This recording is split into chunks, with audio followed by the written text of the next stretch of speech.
రాష్ట్ర ప్రభుత్వ పథకాల లబ్ధిదారుల ఆత్మీయ సమ్మేళనం కోరుట్ల పట్టణ కేదరి గార్డెన్లో నిర్వహించారు.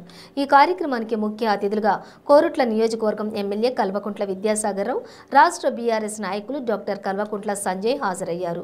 ఈ సందర్భంగా వారు మాట్లాడుతూ ముఖ్యమంత్రి కేసీఆర్ కులమతాలకు అతీతంగా కళ్యాణ లక్ష్మి, షాదీ ముబారక్, సీఎంఆర్ఎఫ్, రైతు బంధు, రైతు బీమా లాంటి పథకాలను అమలు చేస్తున్నారన్నారు. రాబో ఎన్నికల్లో బీఆర్ఎస్ పార్టీని అత్యంత భారీ మెజారిటీతో గెలిపించి పేద ప్రజలకు మరింత సేవ చేసే అవకాశాన్ని కల్పించాలని ఎమ్మెల్యే విద్యాసాగర్ రావు లబ్ధిదారులను కోరారు.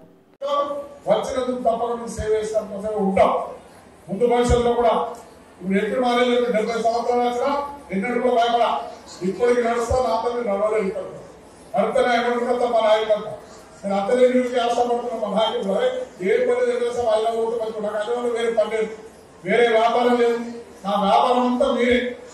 మీ ప్రజలు కనిపిస్తేనే వ్యాపారం చేసుకున్నట్టు అనిపిస్తారు. నాకు రూపాయి వేరే వ్యాపారం కానీ రూపాయి వ్యవహారం కానీ ఏది లేదు. ఆ భగవంతుని చిన్నప్పుడు కాంట్రాక్ట్ చేస్తా, అప్పుడప్పుడు ఇంట్లో కాంట్రాక్ట్ చేసిన 10 రూపాయలు వస్తే జాగ్రత్త కొనుక్కున్నా, ఆ జాగ్రత్త అమ్ముకుంటున్నా. ఇక రాజకీయం చేస్తున్నా. ఇక ఇద్దరు పిల్లలు కదా, ఇద్దరు వచ్చి డాక్టర్ వాళ్ళ ప్రజలు లేదు. వాళ్ళ కోసం తిరిగి చూడవలసిన అవసరం లేదు. వాళ్ళకి ఇంకెందుకు సంపాదించాలో పెట్టాలని లేదు. వాళ్ళు చేసుకునే పరిస్థితి వచ్చింది. ఆ విధంగా మేము ప్రజాసేవ కోసం ఉన్నాం. ఇక మనకి ఇంకా కావాల్సిన ఏంటంటే డబుల్ బెడ్రూమ్ ఇళ్ళు వచ్చినాయి కొత్త పట్టణానికి.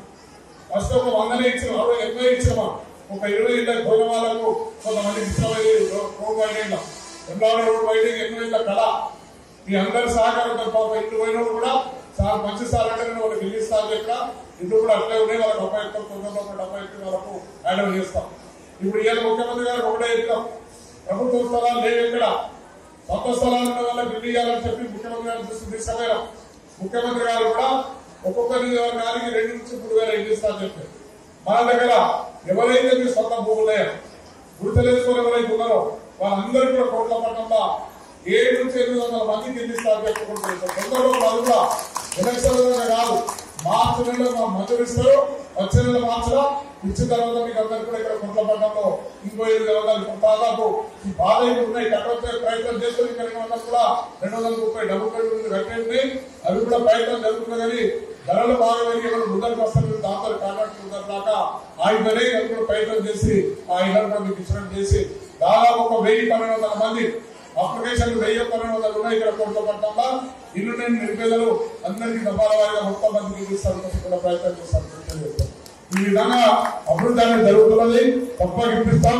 ఏదైనా మాట్లాడు ఎలక్షన్ కోసం కాదు, ఏదున్నా ప్రజల క్షేమం కోసమే. ఇప్పుడు ఇక్కడ దాదాపు మన దగ్గర కూడా